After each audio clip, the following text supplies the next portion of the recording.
I haven't even eaten dinner tonight, and I've got to eat 2 meals because you know what I do when I buy groceries? I check the dates. If they're about to expire early, I buy them so food doesn't go to waste. You know how many people in other worlds are going through a harsh time not even being able to eat food? People have made fun of me here recently, but not here on, of course, not on this part of where I speak on the more controlled and more protected place, but I'm proud to be a part of both. And I'm proud to be a part of all those who support me. I have received hate for my double chin, but I can promise you this: I'm working on losing weight. I used to be a lot heavier. I was about 260, 6 foot tall, but now we're talking about part five. Part five, everybody. Let's do this. Let's expose it. Some people don't got the time to read it, so I'm gonna read it for you. You be very prepared for this one. Here we go. Excuse me if I'm a little bit slipping. Digging in now to the top article, written by the professor from the University of Virginia. Elon Musk's real threat to democracy isn't what you think. Here we go. Digging deep down on the very bottom of the article on just under section T. Digging down, digging down, digging down, digging down, digging down. And the last article, there, blam, here we go. Musk's remarkable ability to avoid accountability through the private ownership has distinguished him from almost every other major media mogul and corporate titan on the scene today. Even former Fox News CEO and chairman Robert Murdoch, for all his excesses, egomania, and bald power plays ruled over the public traded companies where he faced friction fines from regulators or losses from litigation. Murdoch just took the write-offs and forged ahead. Knowing that the public holdings were a ready source of capital and credit access, Musk's outsized role as a private capital communications baron also presents a shift in how we approach the problem of media consolidation. Traditional critics of trends in media ownership typically focus on the networks, the original big three, television broadcasters and their allied print, radio, and book publishing fiefdoms, all ruled by a shared oligarchy. Detractors of the former media order properly called out these conglomerates for the inordinate power they wielded over editorial decision, making the dispersal of information along the traditional grids of profit-making and, not incidentally, advertiser appeasement, tracking the 20th century journalist failures of CBS, ABC, and NBC, along with markets' interest of their owners, General Electric, Disney, and Gulf of Western, and the traditional critique of media consolidation focus on the means of information production and distribution, expanding on the speculations of the media theorist Marshall McLuhan. Critics reasoned that if the median was not entirely the message, at least the median and message were inextricably bound together via the forces of vertical integration. We still have such leviathans as the success of Disney, which in addition to ABC now controls ESPN, Marvel Studios, and many other sources of content, and Murdoch's News Corporation showed us.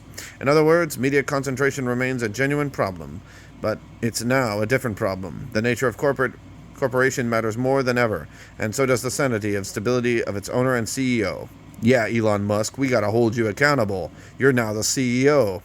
You should answer for your faults and errors and everything that you're doing.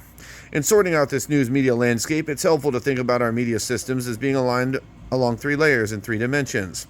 The base layer is in the infrastructure, all that metal and fiberglass, all those satellites and routers.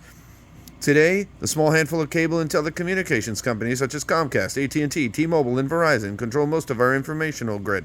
The second layer is what we might call the application component of the mass assimilation of information. Here, Google and Facebook, or rather Alphabet and Meta, form a duopoly, a dual ploy that manages what we can consider investment interesting and relevant. And thanks to the algorithmic symbiosis of these gateway platforms that form for their users, they harvest the data that predetermines access and consumer choices of those users' behalf. We might be approaching an inflection point at which new international players such as the Chinese company ByteDance and the owner of TikTok could shake up this duploy. We're not there yet. But we're not there yet.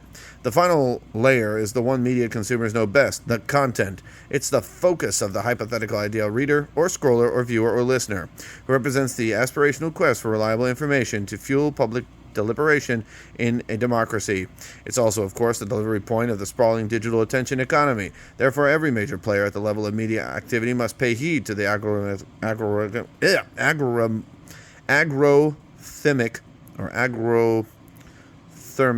agrothermic Power possessed by the monopoly platforms arrayed across the second layer of Google, YouTube, Facebook, Instagram, and TikTok.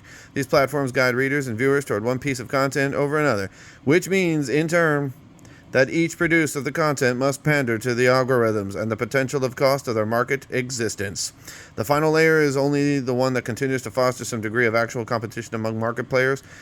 At the same time, it's also the principal focus of regulatory scrutiny, and demonstrated mostly by the Federal Trade Commission's antitrust suit against Google and its recent rejection of the proposed merger between Penguin Random House and Simon & Schuster.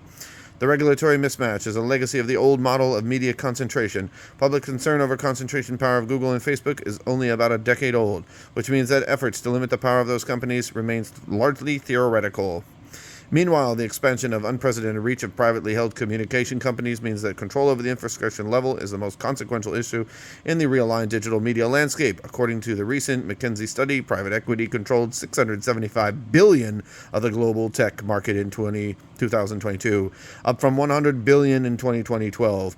It is also, as we've seen by Elon Musk, is a problem. Surveillance of users, strategic targeting of companies and states, and the throttling of content can happen above infrastructure layer, to be sure. But these sinister forces are far more powerful, effectively when instituted there. People can usually choose applications they use and content conveyed through them.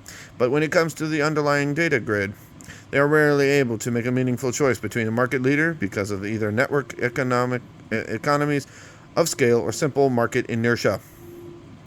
As a dominant player in the infrastructure domain, Musk has adapted well to these conditions. Far from the apostle of competitive capitalism, he's steeped in the same monopoly vision advanced by his former PayPal colleague, Peter Thiel.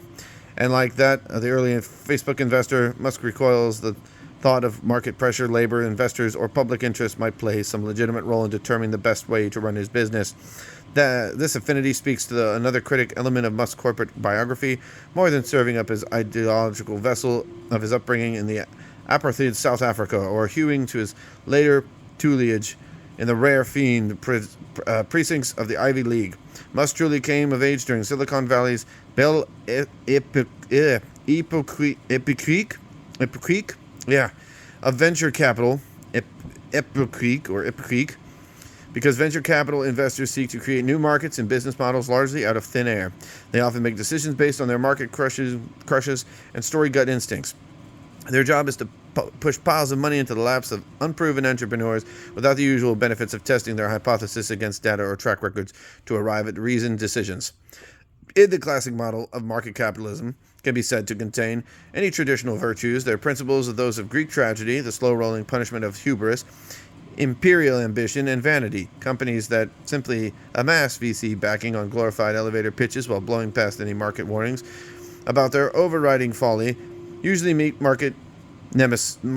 bigger market nemesis in the end by misdirecting capital that could otherwise be used to productively to satisfy real needs. For two lurid recent illustrations of this principle, see the collapse of Elizabeth Holmes' scam blood testing company, Theranos, and Samuel Bankman-Fried's cryptocurrency empire, FTX, and their eventual reckonings with the federal justice system.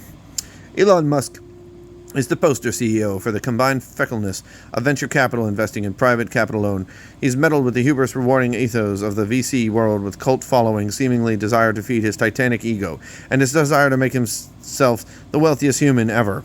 And he all did this without ever employing that many people, without selling that many products in the open market, and without ever turning a profit very often. Musk's success is defying so many traditional laws of market gravity means, and among other things, that we have missed the moment to create internet services of public utility. Now we have to begin reckoning with the legacy of failure as it wreaks havoc across the globe. One place to start would be the serious effort of working through the costs and benefits of nationalizing satellite internet delivery systems like Starlink. It's true that a slapdash or gnostic model for such endeavor runs the risk of extending the same sort of American market hegemony that created Musk's rise to the summit of the global communications order in the first place.